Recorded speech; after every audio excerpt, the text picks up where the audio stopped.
Je m'appelle Sarah, j'ai 19 ans. Cet hôpital, je le connais plutôt bien. J'ai été hospitalisée pendant 3 mois pour anorexie mentale.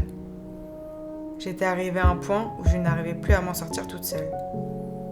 J'étais vraiment en danger. Je suis sortie il y a maintenant 1 an et cela n'a pas été facile. Maintenant que j'ai réussi à mettre cette maladie derrière moi, je reviens dans cet hôpital dans le but d'aider les filles atteintes d'anorexie.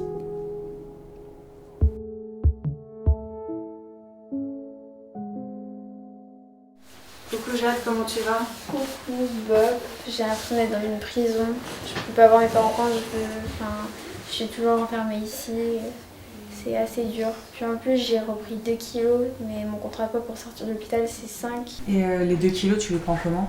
Mal, parce que quand je me regarde dans le miroir, j'ai l'impression d'être énorme et c'est juste horrible.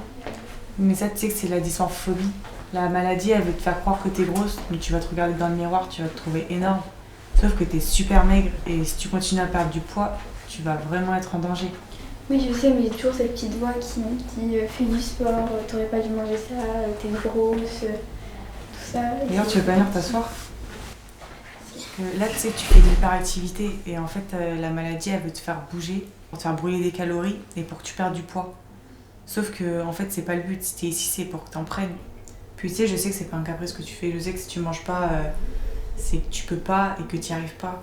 Et il faut vraiment que tu te fasses violence. Parce que tu peux pas continuer à ne pas manger, en fait. Puis tu sais, il y a beaucoup de personnes qui meurent de cette maladie.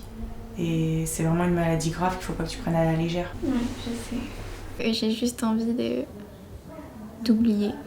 De plus t'en préoccuper, quoi. Oui, En fait, c'est un bon signe que tu penses ça.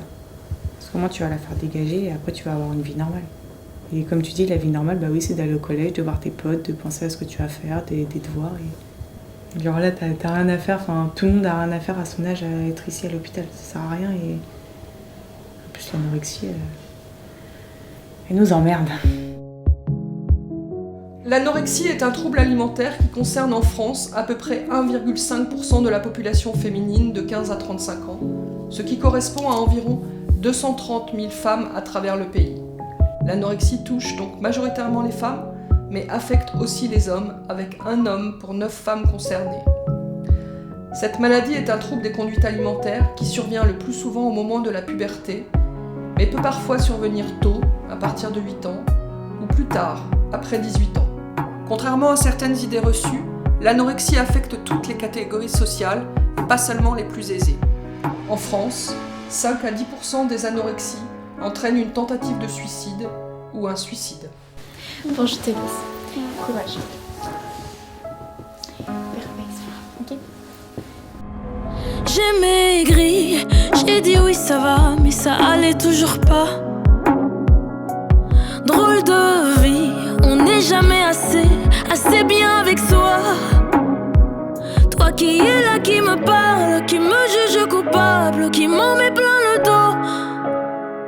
D'en bas tu me dévisages, tu voudrais que je reparte avec la peau sur les os. Il en est là. Balance-moi